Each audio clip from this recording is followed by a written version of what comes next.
wabarakatuh. Alhamdulillah. Wassalatu wassalamu ala Rasulillah Muhammad ibn Abdillah wa ala alihi wa sahbihi wa man wala.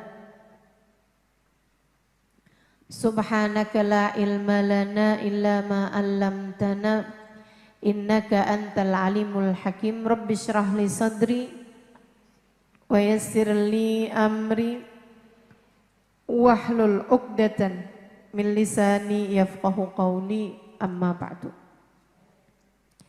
A'udzu billahi minasyaitonir rajim. Inna iddatash syuhuri 'indallah ithnai 'asyara syahran mudkhalaqas samawati wal ard minha arba'atun hurum. Kata Allah dalam Al-Quran, sesungguhnya jumlah bulan di sisi Allah ada 12 bulan sejak Allah ciptakan langit dan bumi. Di antara 12 bulan tersebut ada 4 bulan yang mulia.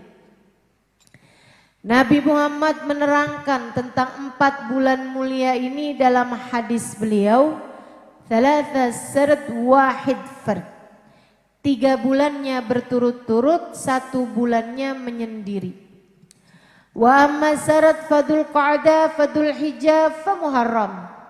Bulan yang berturut-turut adalah bulan Dzulqa'dah, Dzulhijjah, kemudian Muharram. Bulan 11, 12 dan bulan 1. Fa amma fard, adapun 1 bulan yang menyendiri, fahuwa Rajab, maka itu adalah bulan Rajab. Bulan yang sangat dimuliakan di sisi Allah. Bulan yang sangat dicintai di sisi Allah. Dan bulan yang sangat dicintai bagi baginda kita Nabi besar Muhammad sallallahu alaihi wa ala alihi wa sahbihi wasallam. Bulan yang paling dicintai Allah sampai-sampai Allah mengatakan Rajab syahrullah. Katanya Nabi Muhammad, Sya'ban syahri wa Ramadan syahru ummati. Rajab adalah bulannya Allah, Ramadan adalah bulanku, kata Nabi Muhammad. Wa Ramadan, Sya'ban adalah bulanku, wa Ramadan syahru ummati, Ramadan adalah bulan untuk umatku. Semua bulan ciptaan Allah. Tapi kenapa Rajab secara khusus dikatakan oleh Nabi Muhammad sebagai bulannya Allah? Maksudnya adalah Rajab bulan yang sangat dicintai oleh Allah. Sama kayak kamu misalnya sebagai seorang ibu, kamu punya anak 12. Misal, punya anak selusin. Anakmu 12, kemudian ada 1 anak yang paling kamu sayangi, yang paling menyenangkan, yang paling bisa ngambil hati dirimu sebagai ibunya. Kamu suka bilang, nih yang satu nih anak mamah nih. Nih anak mamah nih. Emang yang lain bukan anak mama? Anak mama juga. Tapi yang ini karena sangat kamu cinta hingga kamu sebut sebagai anakmu secara khusus. Demikian kurang lebih makna dari sabda Nabi Muhammad, Rajab syahrullah. Rajab adalah bulannya Allah. Semua bulan-bulannya Allah kali? Iya, tentu saja. Tapi karena Allah cinta bulan Rajab, Allah secara khusus menyebutnya sebagai bulannya Allah. Rajab. Dulu Rajab ini disebut dalam masyarakat Arab sebagai Rajabil Asam, bulan Rajab yang tuli. Kenapa? Karena kalau datang bulan Rajab semua peperangan terpaksa berhenti. Karenanya disebut Rajab sebagai Rajab yang tuli dari genderang suara perang. Dari suara pedang-pedang yang saling bertemu. Suara gemuruh perang tuh berhenti kalau masuk bulan Rajab karena mereka memuliakan bulan Rajab. Nggak boleh perang di bulan-bulan mulia, terutamanya pada bulan Rajab. Saudaraku sekalian yang saya muliakan, kita doakan nih sebagaimana dulu perang-perang berhenti pada bulan Rajab, kita doakan saudara-saudari kita yang ada di Palestina. Mudah-mudahan bersama kedatangan bulan Rajab, Allah Subhanahu wa taala hentikan penjajahan dan peperangan yang sekarang sedang mereka alami. Kita doakan, mudah-mudahan di bulan Rajab Allah karuniakan kedamaian, ketenangan pada saudara-saudari kita yang sekarang sedang berada dalam peperangan, dan selanjutnya lagi tidak akan ada lagi peperangan kepada mereka insya Allah. Amin ya Rabbal Alamin. Dulu namanya Rajabil Asam, Rajab yang tuli dari suara genderang perang. Hingga kemudian di masa Nabi kita Muhammad sallallahu alaihi wasallam, Nabi mengubah nama Rajabil Asam dengan nama Rajabil Asab, bulan Rajab yang tertuang, bulan Rajab yang banyak diturunkan. Diturunkan apa? Diturunkan ampunan dari Allah Subhanahu wa taala, karena Rajab adalah bulan ampunan. Rajab syahrul rahmah, Rajab syahrul maghfirah. Rajab bulan turun rahmatnya Allah, Rajab bulan turun ampunan-ampunan dari Allah Subhanahu wa taala jalla jalaluhu wa ta'ala azamatuh. Maka ini kesempatan buat orang-orang semacam saya, semacam kamu, kita semua yang punya banyak dosa, untuk mendapatkan ampunan demi ampunan yang Allah Subhanahu wa taala turunkan kepada kita sekalian. Jangan sampai Rajab berlalu sementara dosa-dosa kita tetaplah di tempatnya. Jangan sampai Rajab berlalu justru dosa kita semakin bertambah banyaknya.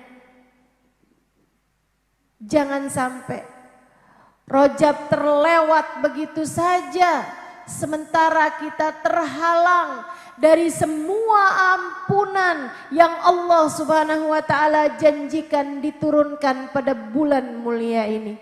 Tak ada arti dari turunnya ampunan jika tidak membuat dosa-dosamu terampuni.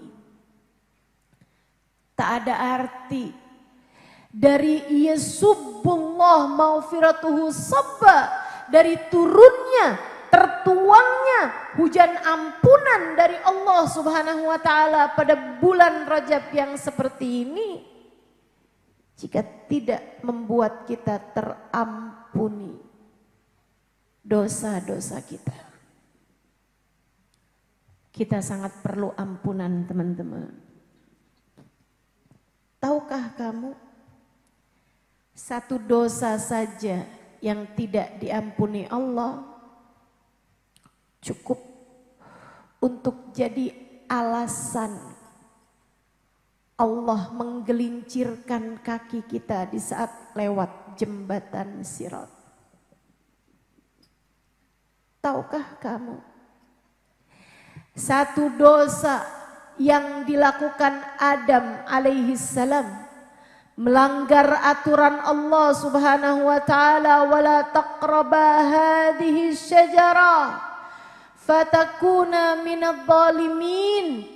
Adam, Hawa, kamu boleh makan apapun di surga, tapi jangan deket-deket satu pohon ini. Fa'akala minha. Ternyata keduanya memakan buah tersebut. Fabadat lahuma sawatuhuma.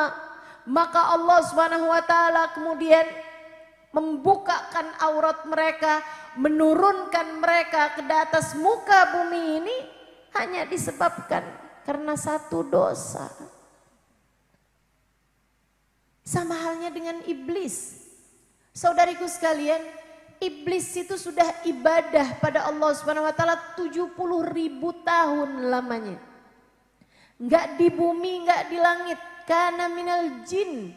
Dia itu dulunya salah satu dari bangsa jin pertama yang diciptakan Allah, yang kemudian Allah hancurkan semua jin tersebut yang menghuni bumi ini, illa iblis. Kecuali iblis diselamatkan oleh Allah Subhanahu wa taala, ditaruh di atas langit. Karena ibadahnya yang luar biasa. Imam Ghazali dalam kitab Minhajul Abidin menceritakan, ma min buq'ah min biqa'il ard. Tidak ada satu jengkal tanah di atas muka bumi, wala fis sama, tidak pula di langit, illa waqad sajad iblis fihi sajdah, kecuali sudah pernah dijadikan tempat sujudnya iblis. Bumimu yang kamu duduki sekarang pernah dijadikan tempat sujudnya iblis, teman-teman saudara sekalian. Ahli ibadah, jangan kamu kira. Iblis itu ahli ibadah. Dinaikkan Allah di atas surganya, tinggal bersama para malaikat-malaikatnya Allah Subhanahu wa taala. Bukan termasuk malaikat, tapi dapat julukan tawusul malaikah, burung meraknya para malaikat. Iblis ibadah kepada Allah 70.000 tahun lamanya. Sujud di semua jengkal tanah di atas muka bumi sebelum dia dimuliakan untuk sujud di semua jengkal tanah di langit. Akan tetapi satu saja dosanya iblis. Wa idh qulna lil malaikati isjudu li Adam fasajadu illa iblis. Ketika kami memerintahkan semua malaikat, sujudlah kalian kepada Adam. Semuanya sujud kecuali iblis. Allah tanya iblis, kenapa kamu gak mau sujud? Iblis dengan pongah, dengan sombongnya mengatakan, ana khairun minhu khalaqtani min nar wa khalaqtahu min tin. Aku lebih baik darinya ya Allah. Kenapa aku harus sujud kepadanya? Kau cipta aku dari api yang dapat membakar. Sementara engkau cipta dia dari tanah yang diinjak-injak. Saya lebih baik dari Adam. Iblis tidak merasa lebih baik dari malaikat, teman-teman. Iblis hanya merasa lebih baik dari satu makhluk saja, yaitu Adam. Segitunya Allah Subhanahu wa taala kemudian memerintahkan, wahai iblis, turunlah kamu di bumi. Fa innaka rajim, sesungguhnya kamu telah terkutuk. Hanya karena satu dosa yang dilakukan iblis, ibadahnya 70.000 tahun menjadi tak berarti. Hanya karena merasa lebih baik dari satu makhluk, sujudnya dalam tiap jengkal tanah di langit dan bumi menjadi tak ada artinya. dan kamu dan saya dan kita semua. Berapa banyak dosa-dosa yang telah kamu lakukan? Berapa banyak dosa-dosa yang telah kita lakukan? Dan kita semua.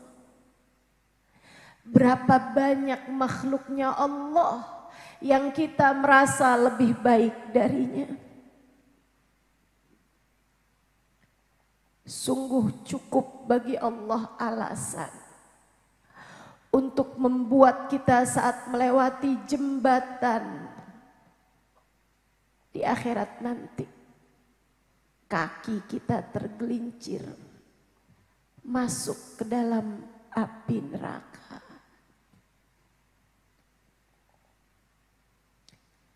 Andai Allah mau memperhitungkan dosa-dosa kita, tak ada siapapun di antara kita yang selamat. Kalau Allah mau menghitung dosa-dosamu, saya rasa kamu tak akan selamat. Kalau Allah mau menghitung dosa-dosaku, aku tak akan pernah selamat.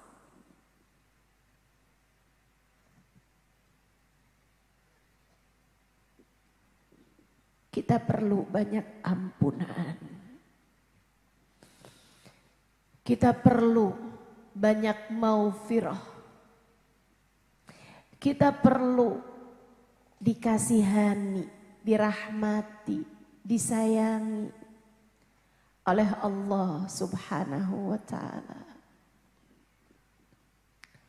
Karenanya jangan lewatkan kesempatan. Rajab kembali datang. Persiapkan hati agar pantas mendapatkan ampunan darinya. Idza adznaba al-'abd nakat fi qalbihi nuktah sauda. Ketika seseorang mengerjakan dosa, tertorehlah dalam hatinya satu titik hitam. Ketika ia bertaubat memohon ampunan, Allah pun menghapuskannya. Namun jika tidak, ia akan tetap tinggal di sana. Ketika ia melakukan dosa lagi, maka titik-titik hitam tersebut akan memenuhi ruang hatinya. Sehingga hatinya menjadi hitam. Sehingga hatinya menjadi gelap. Apa cirinya hati yang gelap? Kalau dapat nasihat nggak ada yang bergerak dalam hatinya.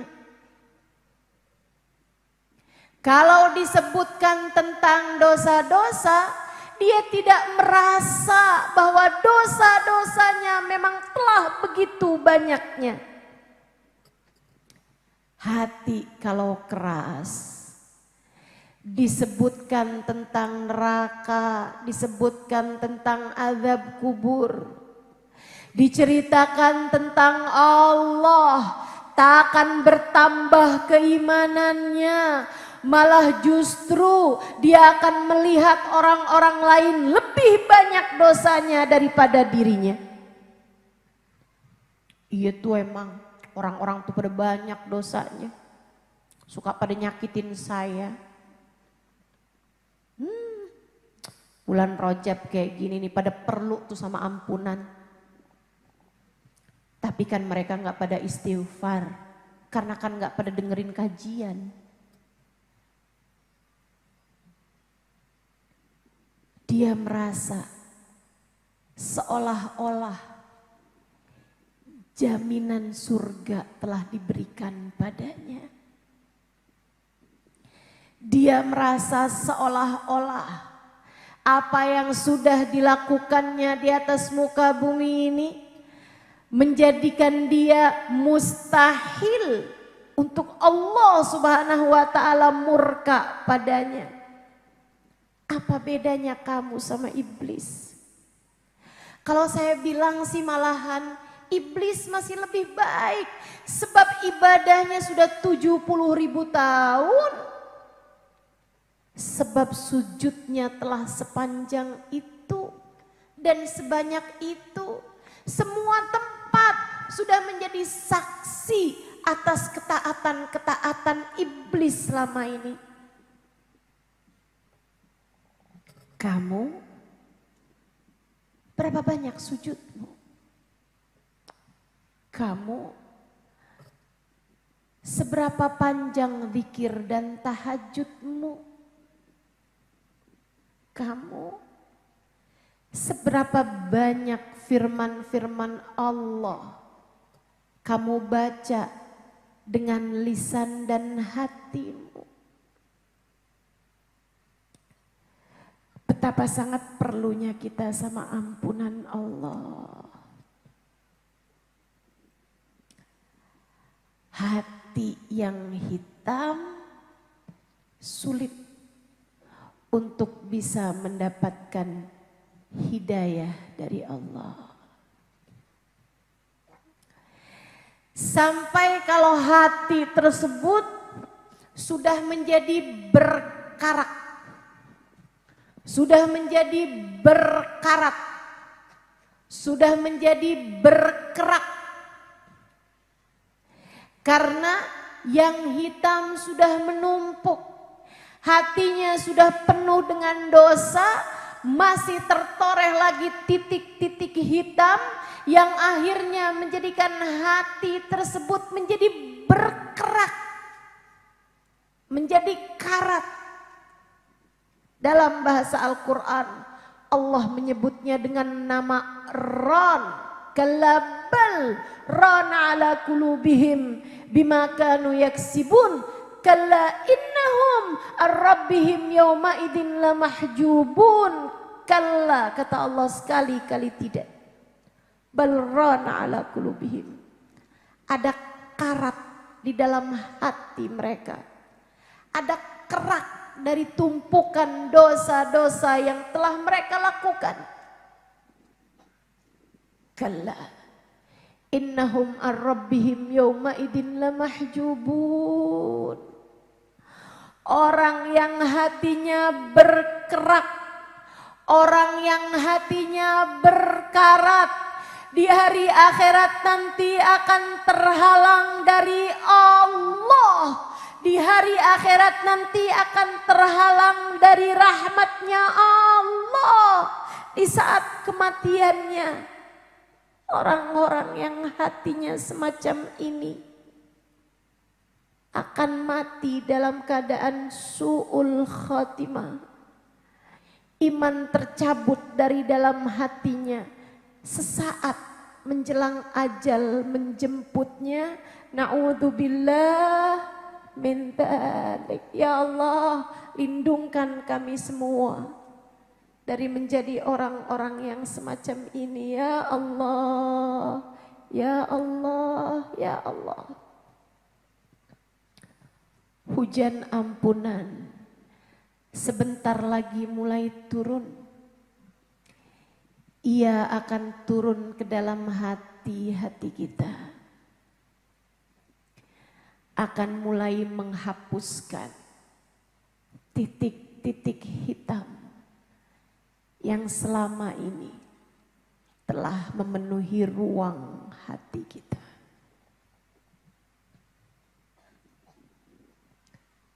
Jangan sampai kamu tidak mendapatkannya.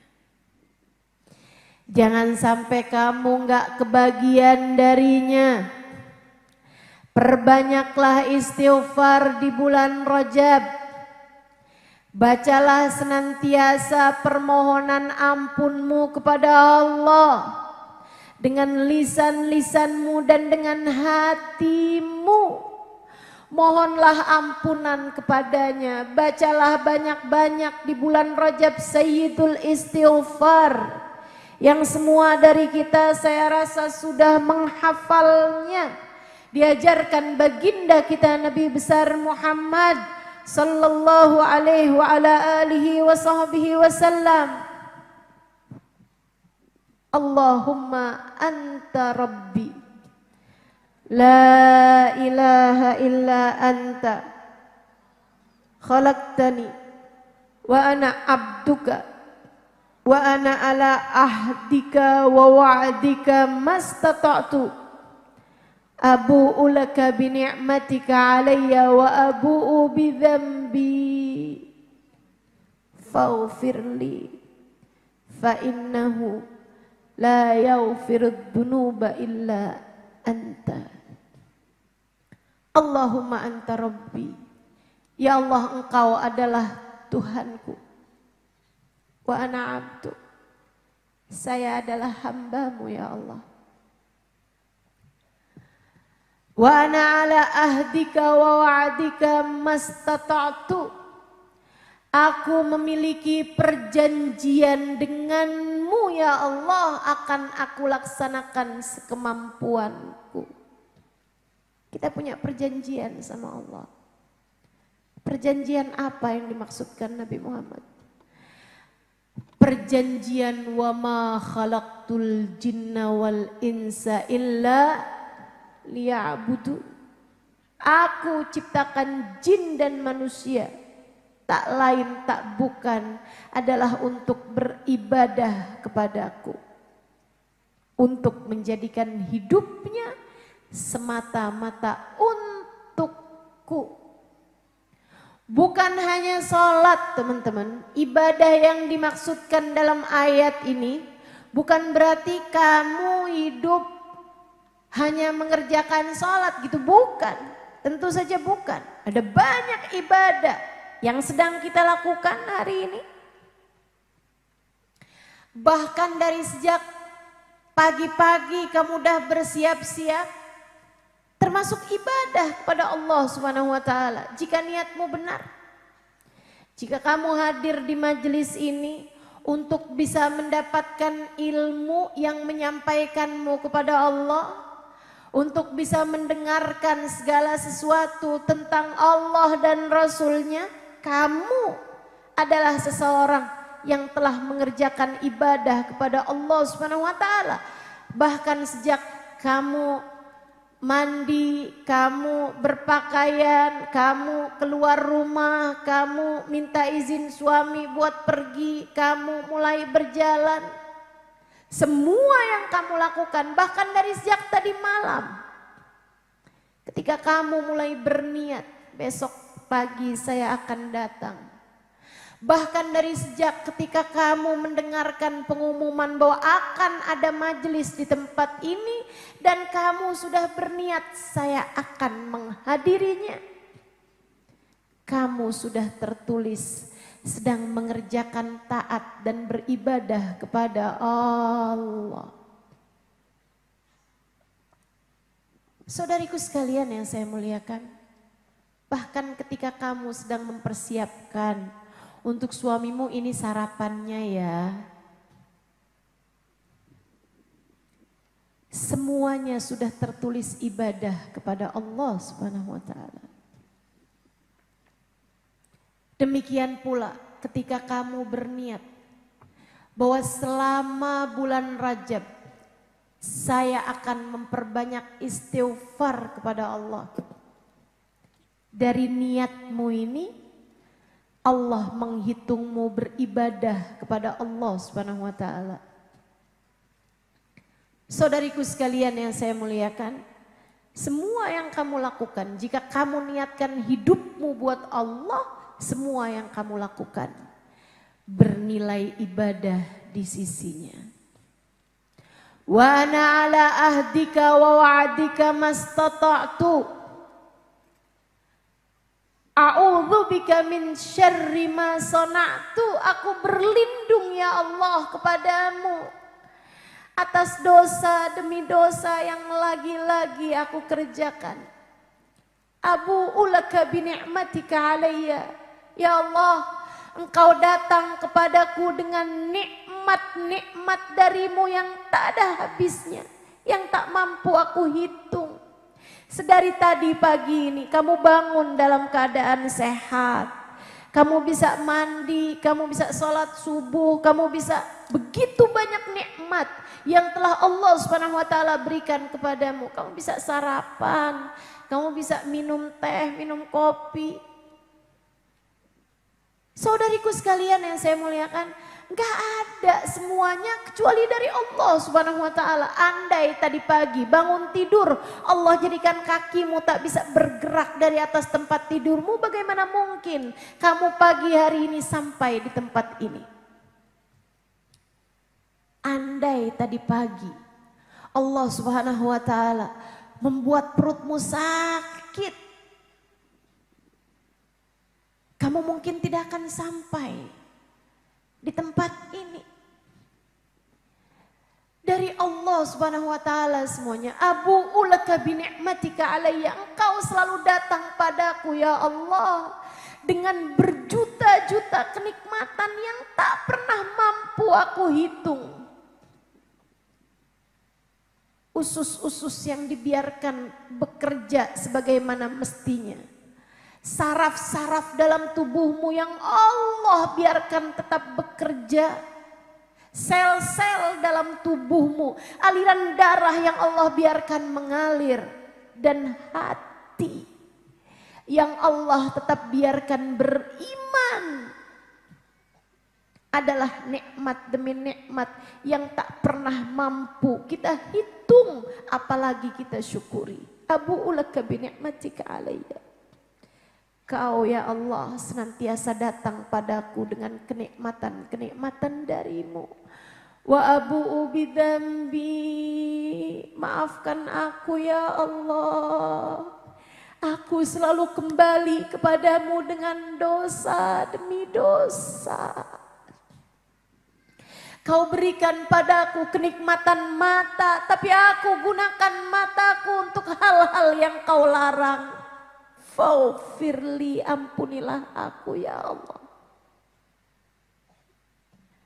Kau berikan padaku pendengaran telinga.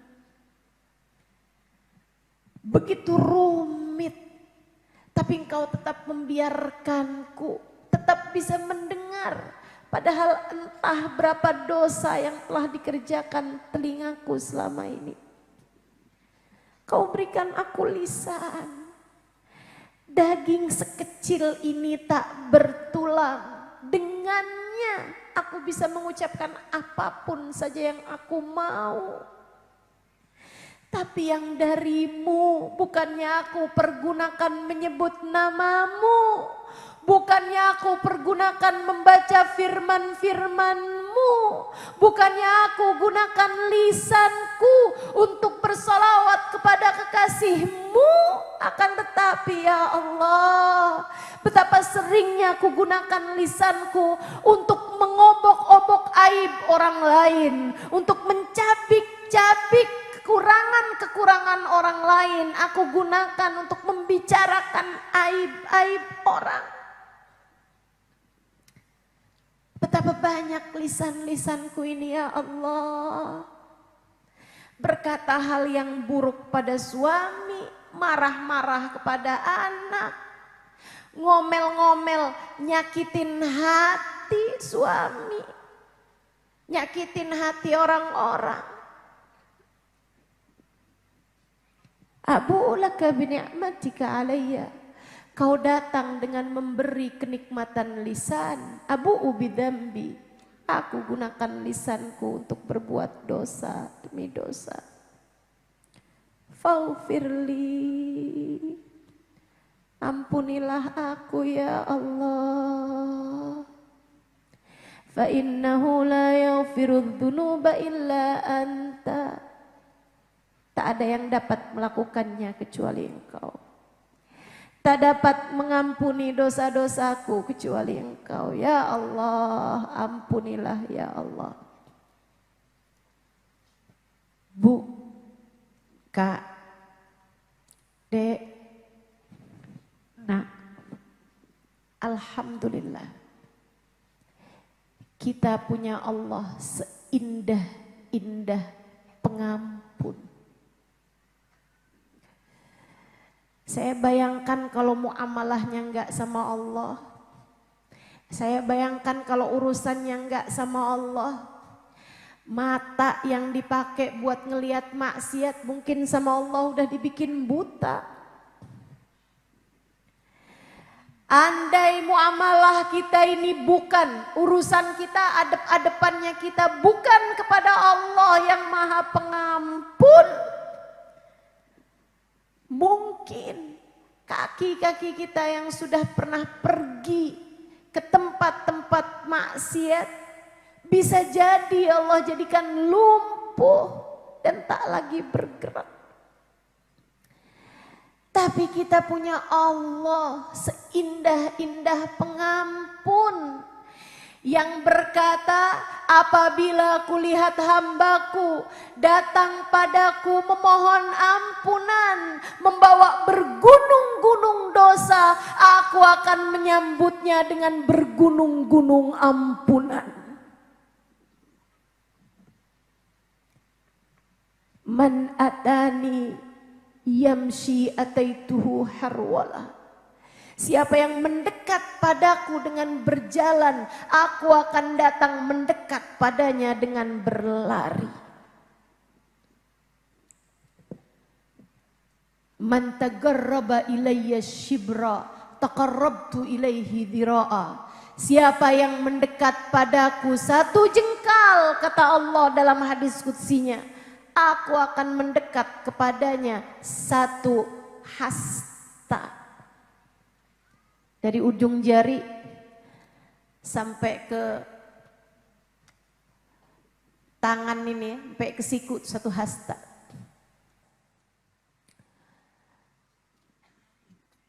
Kata Allah, man tagarraba ilayya dhira'a.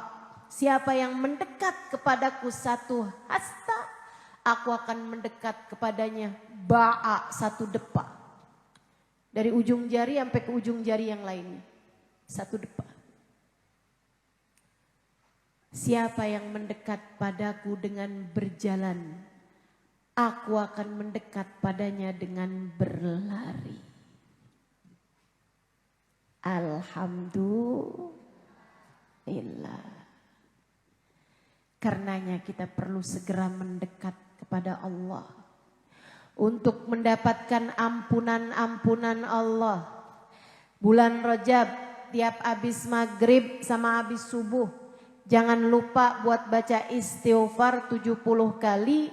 Rabbighfirli warhamni watub alayya, atau yang lebih tepatnya sesuai dengan teks hadisnya berbunyi Allahumma ghfirli warhamni watub alayya. Sebaiknya laksanakan begitu selesai salam dari sholat subuh ataupun maghrib, sebelum membaca dikir-dikiran yang biasanya. Jadi begitu habis selesai salam, assalamualaikum warahmatullah, assalamualaikum warahmatullah, angkat tanganmu, tengadahkan tanganmu, kemudian berdoa, Allahumma ufirli warhamni wa tub alayya, Allahumma ufirli warhamni wa tub alayya, Allahumma ufirli warhamni wa tub alayya. Ya Allah ampunin, ya Allah sayangin, ya Allah karuniakanlah taubat kepadaku ini ya Allah. Ya Allah ampunin, ya Allah sayangin, ya Allah karuniakanlah taubat kepadaku ya Allah. Kembalikan aku di jalanmu ya Allah. Jadikan aku hamba-hambamu ya Allah. Allahumma ufirli warhamni watub alayya. Kapan dibaca? Ba'da subuh dengan ba'da maghrib. Ustazah, kalau dipindah waktunya boleh? Jangan. Habis subuh sama habis maghrib. Kalau yang habis maghribnya, kalau kamu nggak bacanya habis maghrib, boleh kamu baca ba'da isya. Ba'da asar boleh? Jangan. Ba'da asar belum masuk waktu malam. Jadi awal pagi dengan awal malam. Selama bulan Rajab dibaca berapa kali? 70 kali. Gimana bacanya? Allahumma ufirli warhamni watub alayya. Dibaca terus. Katanya Nabi Muhammad, siapa yang baca ini sepanjang bulan Rajab, haramallahu sya'rahu wa basyarahu minan nar. Allah akan lindungkan dirinya, kulitnya dan rambutnya dari siksa api neraka. Allah akan halangkan dirinya dari siksa api neraka. Allah akan ampuni dosa-dosanya. Mudah-mudahan Allah mudahkan untuk kita dapat mengamalkannya, insya Allah. Amin. Niat ngamalin, Bu? Insya Allah. Saudariku sekalian yang saya muliakan, bulan Rajab, bulan turunnya banyak sekali ampunan. Dan di bulan Rajab ini pula lah Allah Subhanahu wa taala menghadiahkan karunia yang membuat Nabi Muhammad mencintai bulan Rajab. Menghadiahkan buat Nabi Muhammad peristiwa agung, yaitu peristiwa Isra dan Mi'raj. Hadiah tertinggi yang Allah Subhanahu wa taala berikan kepada seorang hamba. Diangkat, dinaikkan, menembus dari perjalanan bumi dari Mekah ke Masjidil Aqsa, kemudian dari Masjidil Aqsa dibawa naik terus menembus langit demi langit, langit demi langit hingga Sidratul Muntaha wa kana qaba qausaini au adna. Hingga sampai di Sidratul Muntaha, puncak tertinggi, udah puncak tertinggi pula. Kana qaba qausaini au adna. Didekatkannya Nabi Muhammad sedekat-dekatnya. Dipertemukannya Nabi Muhammad dengan Allah Subhanahu wa taala Tuhannya. Allah mempertemukan dirinya dengan manusia terkasih di sisinya. Baginda kita Nabi besar Muhammad sallallahu alaihi wa ala alihi wa sahbihi wasallam. Saudaraku sekalian, tahun 2016 saya berangkat ke Aqsa, Masjidil Aqsa. Selain daripada berangkat umroh. Itu teman-teman, batu yang dijadikan tempat startnya Nabi Muhammad, tempat naiknya Nabi Muhammad ke langit, itu batunya diikat pakai banyak sekali tali. Bagian bawahnya ada tali-tali yang ikat.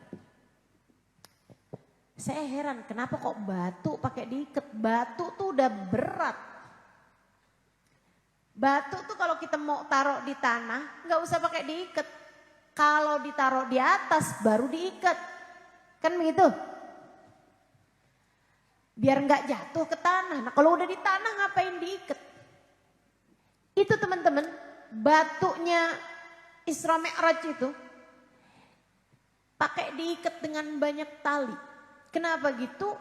Karena dia itu waktu Nabi Muhammad naik kepengen ikutan naik juga. Oke, sampai sekarang tuh ada iketan-iketannya tuh batunya.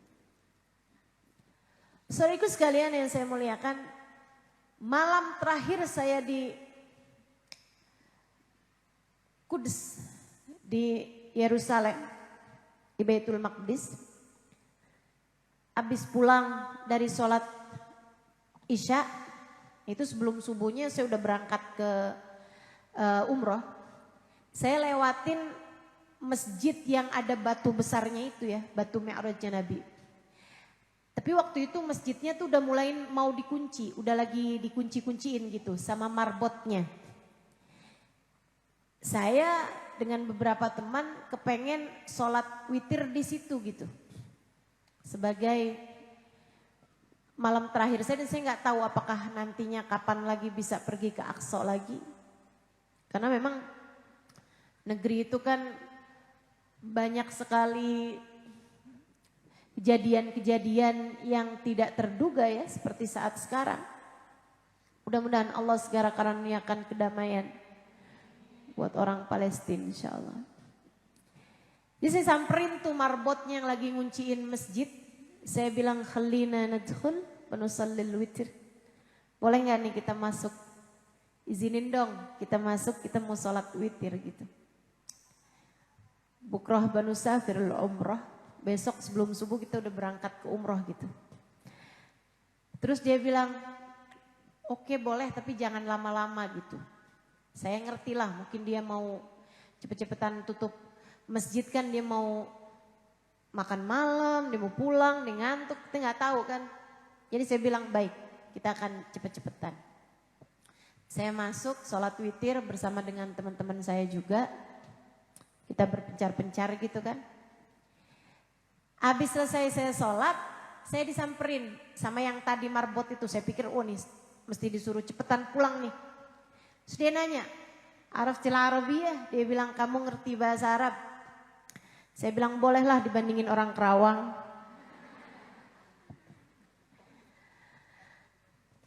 Saya bilang bolehlah, dikit-dikit saya ngerti.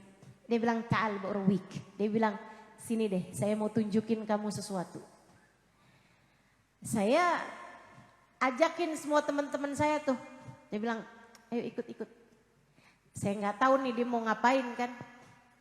Dia ngajak saya ke batu yang besar itu tadi yang jadi pijakannya Nabi ketika Mi'raj. Di situ ada satu lubang. Dia bilang, adkhili yadik, masukin tangan kamu ke dalam situ. Saya curiga ya kan. Ada ular gimana di dalam? Tapi saya liatin dia kayaknya nggak mau nipu gitu. Jadi saya masukin juga tuh tangan saya. Habis itu dia bilang syammi yadik.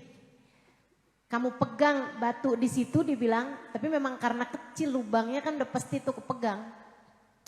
Dia bilang syammi yadik, cium tangan kamu. Saya cium tangan saya wangi banget. Enak banget. Saya jadi mikir, oh dia tukang jual minyak wangi. Dia mau promo. Saya tanya, wangi saya bilang. Bisa saya dapat di mana nih minyak wanginya? Terus dia bilang nggak tahu saya. Oh berarti dia nggak jualan minyak wangi nih. Saya bilang ini minyak apa nih? Dia bilang lagi nggak tahu saya. Dari sejak kami kecil, kami suka masukin tangan kami ke situ karena dia wangi. Tanpa pernah ada yang taruhin minyak wangi. Bahkan orang-orang tua kami semuanya bercerita bahwa tempat itu, lubang itu wangi dari mereka kecil. Jadi emang dari dulunya udah wangi gitu. Dia bilang kabarnya lubang ini jadi wangi karena dulu beberapa helai jenggotnya Nabi Muhammad jatuh ke lubang tersebut. Membuat dia sampai sekarang berbau wangi. Itu Nabi itu. Jenggotnya doang teman-teman. Jatuh ke lubang. Lubangnya jadi wangi. 1400 tahun. Kebayang kayak apa wanginya Nabi Muhammad. Pantas aja. Sahabat tuh cerita, kami kalau lagi bicara sama Nabi Muhammad, lagi ngobrol nih barengan sama Nabi, ka'annal miska yakhruju min fi, kayak bau wangi kasturi, bau wangi misik berkeluaran dari mulut beliau itu. Wangi banget. Idza jalasa fi majlisin baqiyatibuhu fihi ayyaman wa in taghayyab. Nabi kalau duduk di suatu tempat Aroma wanginya keciuman berhari-hari. Meskipun Nabi sudah tidak ada lagi di tempat tersebut. Jadi orang tuh kalau Nabi habis bertamu 4-5 hari kemudian ada orang bertamu lagi di situ. Wangi banget nih tempat. Ruang tamumu kok wangi banget sih? Iya, Nabi habis dari sini. Oh, tadi pagi, bukan 4 hari yang lalu. Baginda kita Nabi besar Muhammad. Idza marra bi tariqin urifa min tibihi annahu qad marra fi. Para sahabat nih yang cerita. Nabi kalau habis jalan di sebuah jalanan, kami tahu Nabi habis lewat di mana dari aroma jalan tersebut. Jadi kalau ada sahabat pengen ikut rombongan Nabi Muhammad tapi nggak tahu Nabi tadi lewat jalan yang mana, tinggal ngendus saja. Oh nggak habis lewat sini nih nggak ada baunya Nabi. Cari lagi jalan yang, ini dia nih Nabi Muhammad. Ini dia nih baunya Nabi Muhammad, wangi gitu. Sallallahu alaihi wa alihi wasallam. Saudaraku sekalian, kita sekarang udah susah nyari aromanya Nabi Muhammad. Sedikit-sedikit yang bisa kita dapat, kita dapat. Saya salah satu dari yang beruntung. Tapi sisanya udah nggak bisa kita dapetin lagi teman-teman. Tapi tenang, tenang. Bukan itu yang kita mau cari sesungguhnya.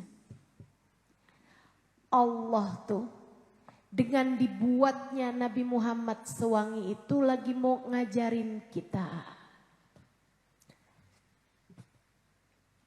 Hatimu bisa sebegitu wanginya. Kalau di dalam hatimu terdapat cinta kepada Nabi Muhammad.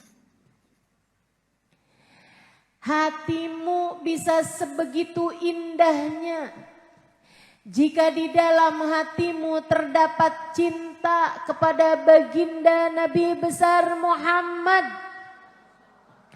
Sahibul Isra wal Mi'raj, yang telah Allah anugerahi kepadanya Isra dan Mi'raj. Maka merayakan Isra dan Mi'rajnya Nabi Muhammad adalah bertanya kepada hati kita sendiri. Kepada hati kita masing-masing. Adakah cinta kepada Nabi Muhammad telah bertahta di dalam hatimu itu? Adakah hatimu telah kenal rasa cinta kepada baginda Nabi besar Muhammad sallallahu alaihi wa ala alihi wasallam? Dialah manusia paling tercinta di sisi Allah. Allah tak pernah mencintai siapapun dan apapun lebih daripada cintanya kepada Nabi besar Muhammad. Hingga semua yang ada kaitan dengan Nabi Muhammad menjadi dicinta di sisi Allah, menjadi mulia di sisi Allah, dan menjadi sesuatu yang sangat-sangat indah, bahkan lubang yang pernah kejatuhan jenggotnya Nabi Muhammad. Ia menjadi lubang yang wangi meski telah berjarak 1400 tahun darinya. Saudariku sekalian yang saya muliakan, hatimu jika ia telah dijatuhi cinta kepada baginda Nabi besar Muhammad, sangat mungkin untuk menjadikan hatimu dituruni cintanya Allah.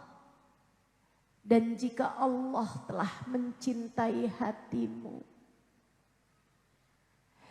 jika Allah telah mencintai batu, lobang aja bisa bertahan 1400 tahun dan akan terus bertahan entah sampai kapan.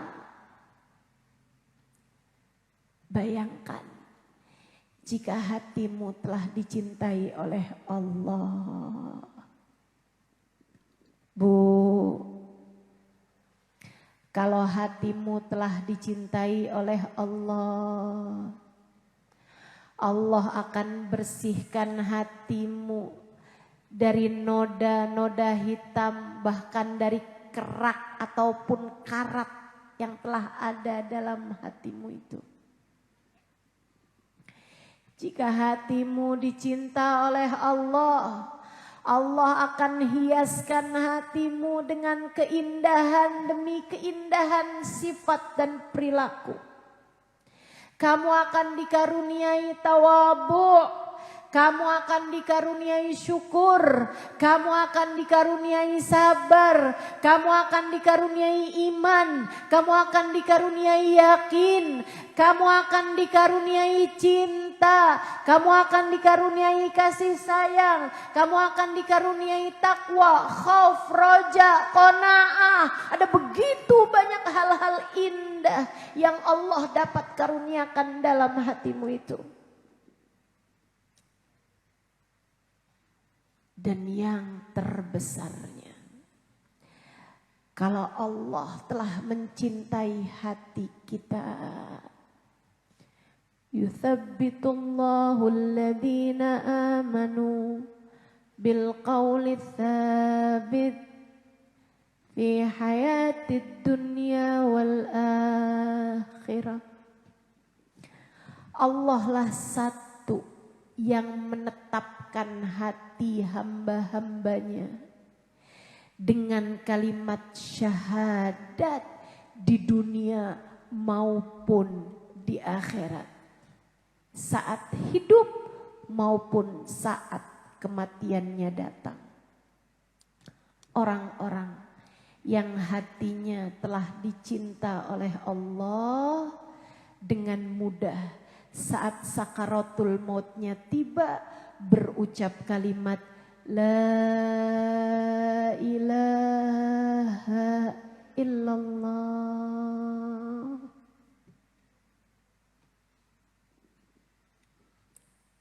Hatimu sudahkah dicinta? Hatimu sudahkah dicinta?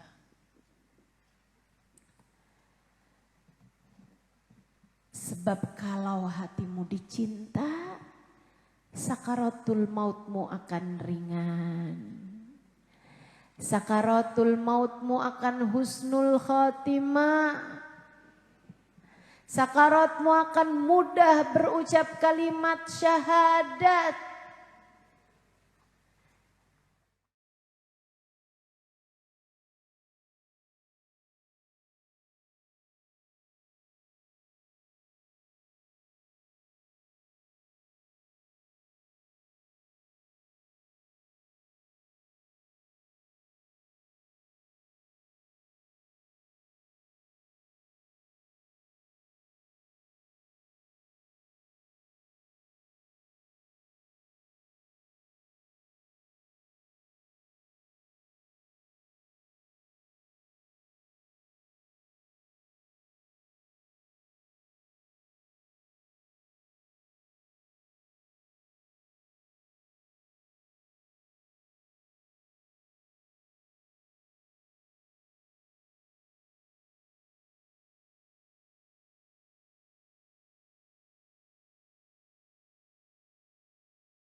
Dengan Nabi Muhammad, Allah akan cinta kepada sesuatu dan siapa orang tersebut. Jika dilihat oleh Allah hatimu punya cinta kepada Nabi Muhammad, Allah akan cinta kepada hatimu.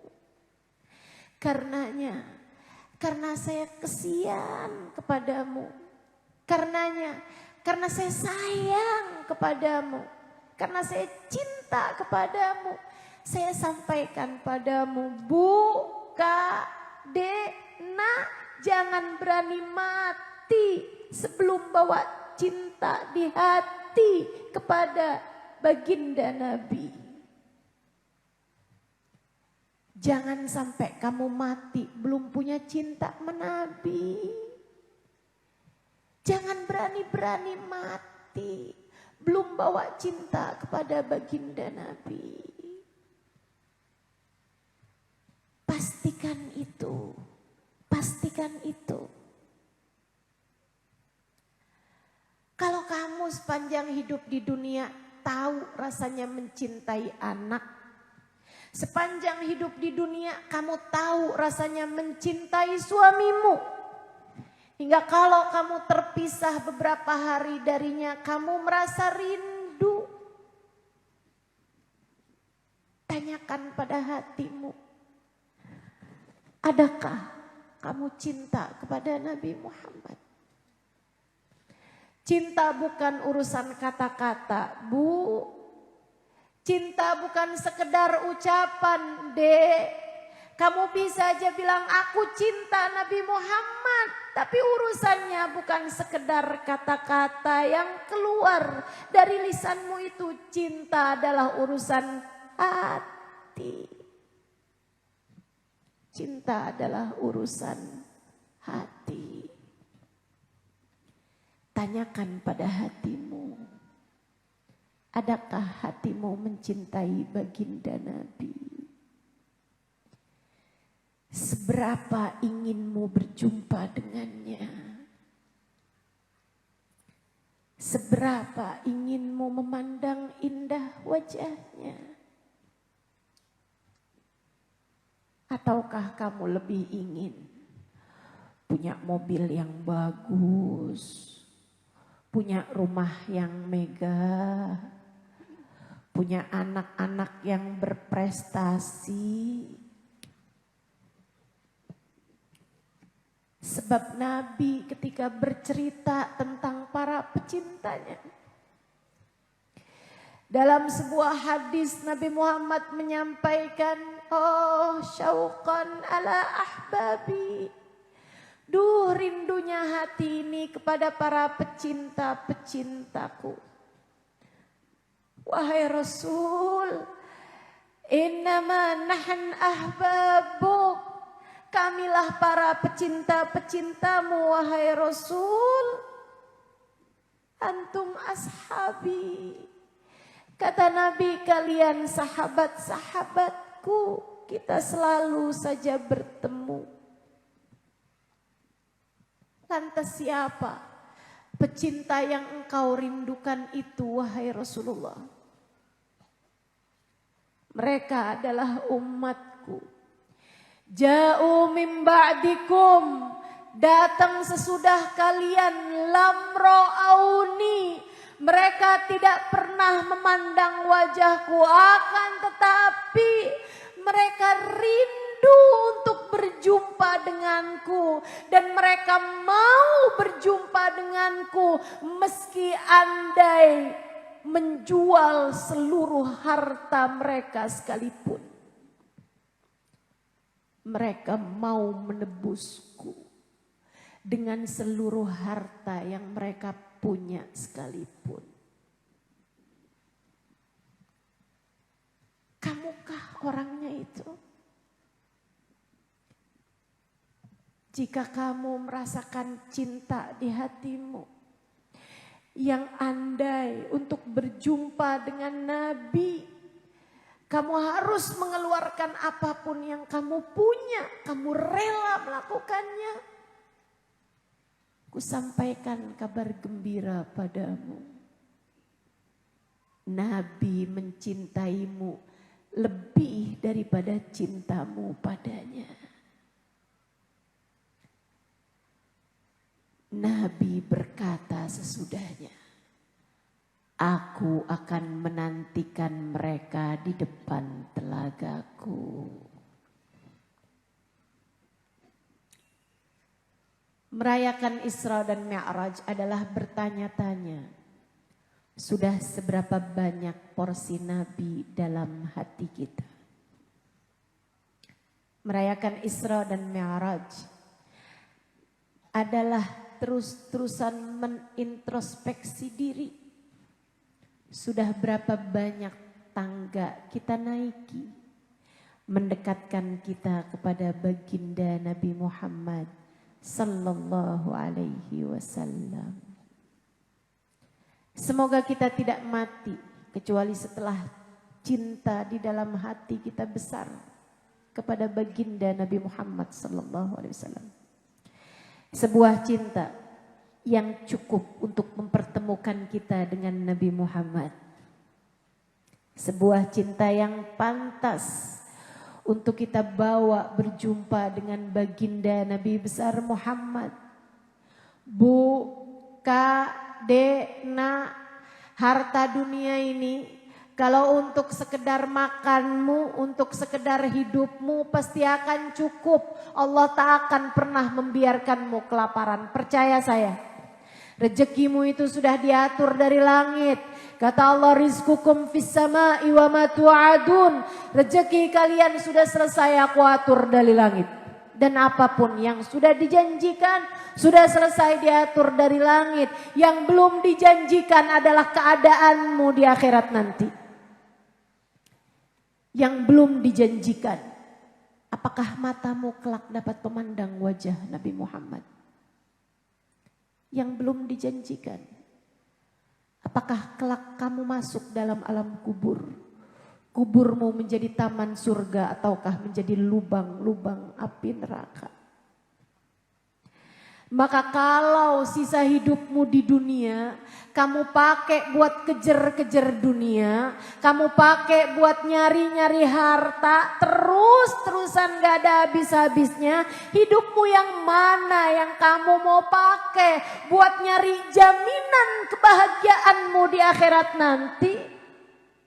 Sementara dunia yang kamu kejar-kejar ini, begitu kamu masuk dalam alam kuburmu, bahkan begitu sakaratmu tiba, sudah tak ada lagi artinya. Kamu tidak akan bisa membujuk malaikat Israel untuk pelan-pelan mencabut nyawamu, meskipun berapa banyak harta yang kamu punya. Begitu kamu masuk ke dalam alam kuburmu, tak ada lagi yang tersisa. Semua sudah menjadi hak ahli warismu. Kamu sudah gak punya apa-apa lagi. Berlian yang melingkar di jarimu itu tak ada artinya ketika Israel datang menjemputmu. Kendaraan pribadi yang mewah yang kamu kejar mati-matian itu gak ada lagi artinya. Saldo di rekeningmu, begitu datang ajal menjemputmu, tak ada lagi artinya. Rumah yang kamu bangun dengan susah payah, tak ada lagi artinya. Bahkan anak suami yang menyayangimu tak ada lagi artinya. Yang ada artinya hanya tinggal Allah dan Rasulnya. Allah dengan rahmatnya dan Nabi Muhammad dengan syafaatnya. Mari kita baca suratul Fatihah. Kita minta pada Allah Subhanahu wa taala. Semoga Allah tidak mematikan kita kecuali setelah Allah karuniakan untuk kita